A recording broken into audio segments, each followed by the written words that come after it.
Hello guys, welcome back to my channel. তো আগের দিন যেখানে শেষ করেছিলাম আজকে ওখান থেকেই স্টার্ট করি। তো চলুন আর একটু বেদানার রস দাও, আমার গলা শুকিয়ে এসেছে। মনি কি কাল এসেছিল? আমার ঠিক মনে পড়ছে না। এসেছিল, তখন তুমি ঘুমিয়ে পড়েছিলে। শিয়রের কাছে বসে বসে অনেকক্ষণ বাতাস করে তারপরে ধোপাকে তোমার কাপড় দিতে গেল। আশ্চর্য, বোধহয় আমি ঠিক সেই সময় স্বপ্ন দেখছিলুম, যেন মনি আমার ঘরে আসতে চাচ্ছে।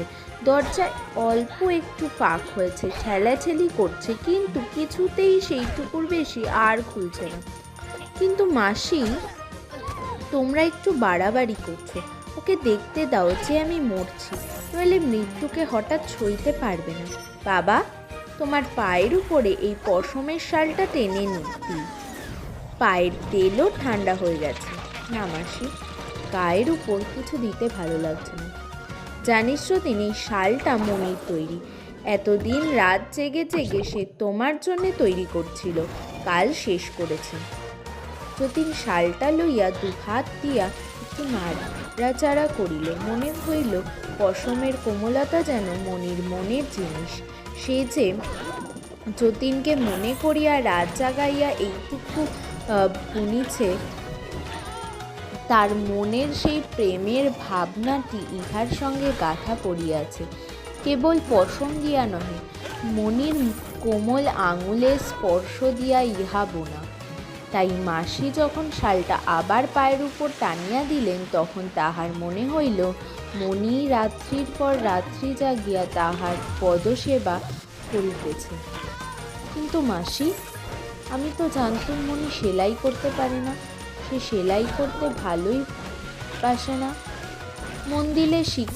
মন দিলে শিখতে কতক্ষণ লাগে তাকে দেখিয়ে দিতে হয়েছে। ওর মধ্যে অনেক ভুল সেলাইও আছে। তা ভুল থাক না, ও তো প্যারিস এক্সিবিশনে পাঠানো হবে না ভুল সেলাই দিয়ে। আমার পা ঢাকা বেশ চলবে। সেলাইয়ের যে অনেক ভুল ত্রুটি আছে সেই কথা মনে করিয়াই যতীনের আরও বেশি আনন্দ হইল। বেচারা মনি পারে না, জানে না, বারবার ভুল করিতেছে, তবু ধৈর্য ধরিয়া রাত্রির পর রাত্রি সেলাই করিয়া চলিয়াছে। এই কল্পনাটি তাহার কাছে বড় করুণ, বড় মধুর লাগিল। এই ভুলে ভরা শালটাকে আবার সে একটু নাড়িয়া চাড়াইয়া লইল। মাসি, ডাক্তার বুঝি নিচের ঘরে? হ্যাঁ যতীন, আজ রাতে থাকবেন। কিন্তু আমাকে যেন মিছি মিছি